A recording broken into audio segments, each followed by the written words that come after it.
So you've booked your trip to Prague, and you are so excited to try some delicious Czech cuisine. But do you know Czech restaurant etiquette? Etiquette? Don't they just eat with forks and knives? Yes, but the entire etiquette of eating in a Czech restaurant might be a little bit different to how you behave in a restaurant back home. So in this video, I'm going to give you tips so you don't stand out as a tourist and you get the best service possible. In the US, if you're outside a restaurant and you see a very long line of people waiting, that's how we know that a restaurant is good. Well, Czechs don't like to wait in lines. I think it has something to do with fronta na banany from communist days, I guess, but they don't do lines. So what they do instead is they get reservations. And so I highly recommend that you get a reservation for a restaurant that you want to go to. If you go into the very center, there are a lot of touristic restaurants that none of the locals go to, and they pretty much just churn people in and out. But if you want to go to one of the nicer restaurants, like the ones that we recommend in our foodies guide, you want to call and get reservations to guarantee yourself a seat. So most of these restaurants have online reservation services. You can do it in English. You could pop in the day before or earlier that day to make a reservation. If it's on a weekend, I would definitely make the reservation a few days before. This guarantees that you'll get a table.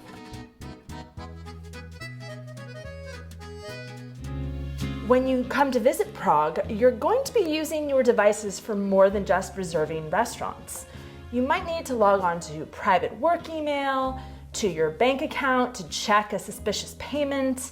You might even have to use your credit card number to buy travel tickets or to move an airline ticket around. And anything you do online when you travel, you're going to be doing over a Wi-Fi network that you don't control, possibly set up by malicious actors looking to steal your private information.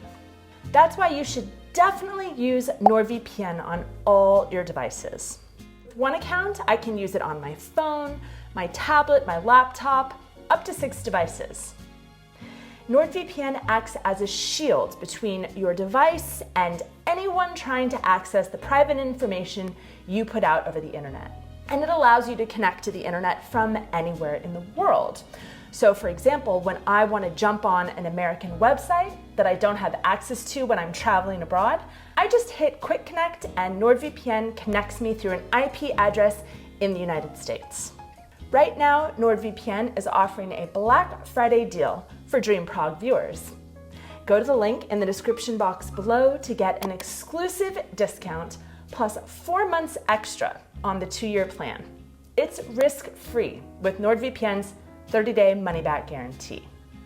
When you sign up for NordVPN with my link, you help me support this channel, so thank you.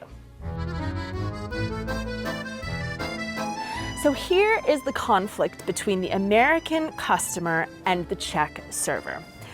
The American customer wants a little bit of an experience when they go to a restaurant. They want to ask Katie where she's from. They want to tell her about the museum that they saw in her city. They want a little bit of a relationship. The Czech server, Katka, does not care about your vacation, does not care about what you had for lunch. She just wants to efficiently get you your order, which is really what we all want. So here's how we do it. Katka is going to come to your table and she's going to ask you your drink order. When you give her your drink order, you're going to take that time to then look over the menu and think of any questions you might have or what you want to order.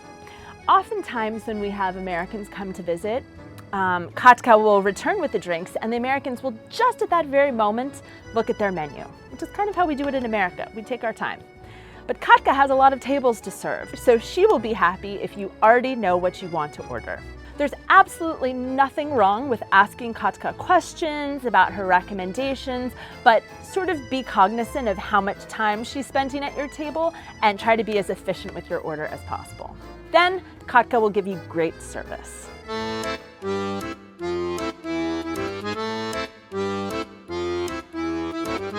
So in America, we summon a waiter in many ways. There's a scale of rudeness of summoning a waiter from, miss to ma'am. Czechs have a much more polite and subtler way of summoning a waitress. So while an American might sort of wave their hand around and snap and do other various things, a Czech person will try to make eye contact with their server. What are you doing exactly? Trying to make it happen. Czech servers are experts at avoiding that eye contact if they don't have time to come to your table. So the less impatient you seem, the more they will be willing to come and help you out.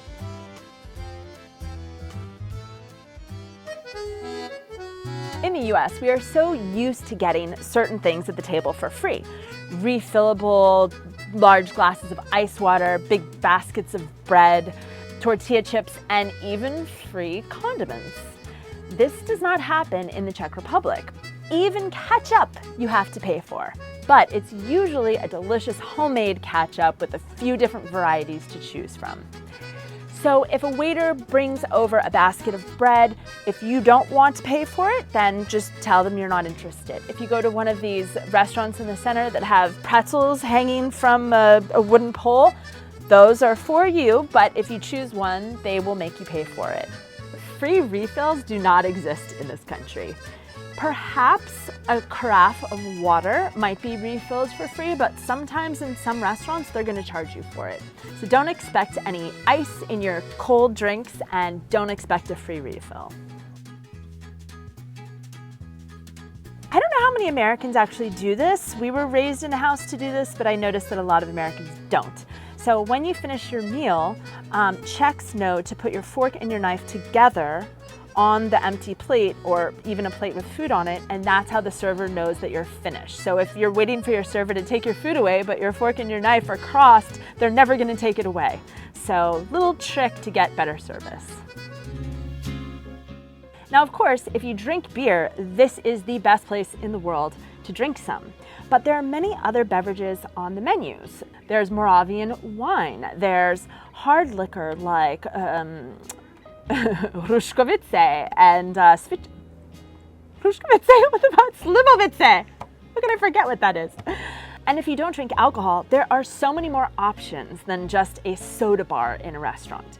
So the Czechs love to serve domácí limonada, which is like homemade lemonade. And they come in many different flavors. So they almost treat lemonade like almost like a juice. It's like a refreshing, fruit-flavored, mixed herbal, non-alcoholic drink. And it's delicious, and I definitely recommend trying one.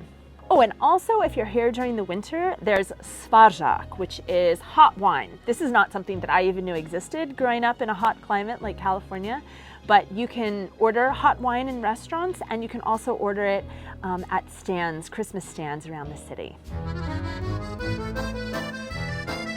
So we Americans like to have everything made to order. You go into a restaurant, you order an omelet, and you say, I don't want these 3 ingredients, but add these 3 ingredients, and that's very typical in America. That is not very typical in the Czech Republic. So if you see how a meal is prepared on a menu, that's how it's going to come to you. You can ask for substitutions or for things to be taken out, but quite often they're so not used to that they forget. On all menus, they do have a list of allergens, so you can see if you're allergic to wheat gluten or something like that, what is in every dish. Of course, it's worth asking if you can replace your spinach with mushrooms or something like that, but it's just not typically done. Another interesting thing is, sometimes you just feel like a plate of fries, and so you order a side dish of French fries, but you can't have it because those French fries were meant to go with a steak. And for some reason, the chef only ordered the same amount of fries as he did steaks.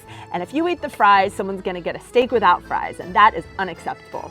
So you can try to order side dishes, but I can't guarantee you're gonna get it. So one of the great things about restaurants in Prague is that they're very used to splitting the bill.